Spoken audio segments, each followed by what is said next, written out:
Tekan button trip RCCB ni, tekan dia. Macam mana cara nak pastikan DB dekat rumah tuan-tuan dia punya sistem elektrik dalam keadaan baik? Okey, jom saya share. Saya tunjuk praktikal terus supaya tuan-tuan lebih mudah faham. Nanti tuan-tuan boleh buat sendiri je dekat rumah.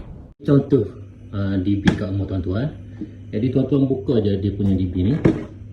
Okey, biasanya dalam DB normal dekat rumah kediaman, okay, kita kena barai dulu.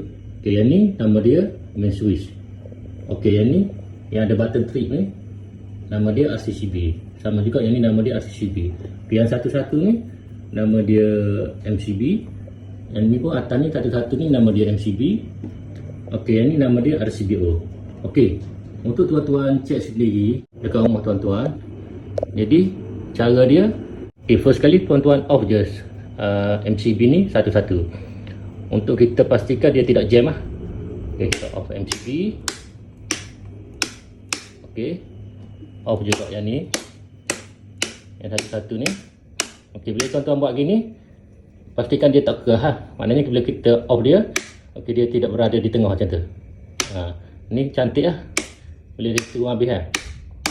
Okay, lepas tu seterusnya tuan-tuan tekan button trip RCCB ni. Okay, test, tekan dia. Okay, dia trip, mana dia okay. Buat 3 kali. Okay, trip, okay. Okay, trip, okay. Okay, satu lagi. Okay, tekan yang ni juga, button trip ni. Yang ni, okay. Okay, tekan yang ni, okay. Dia buat 3 kali. Okay. Okay, last kali tuan-tuan off main switch. Okay, contoh macam ni. Okay, maknanya DB ni dalam keadaan baik. Maknanya dia tak ada jam dan semua breaker ni berfungsi lah. Okay, jadi tuan-tuan on balik. Bermula daripada main switch ni. Kenapa nama dia main switch? Sebabnya incoming daripada TMB dia akan masuk dekat main switch ataupun switch utama ni dulu. Okay, mana kita kena on yang ni dulu. Okay, lepas tu on RCCB yang ada button trip ni. Okay, on je RCCB. Okay, lepas tu on balik MCB satu-satu. Okay, on je satu-satu.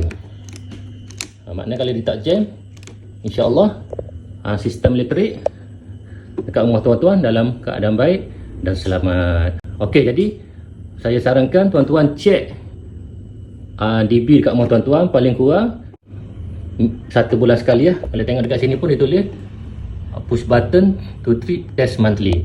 Ataupun tuan-tuan kurang rajin sikit 3 bulan sekali, ataupun paling malas 6 bulan sekali lah. Macam tu.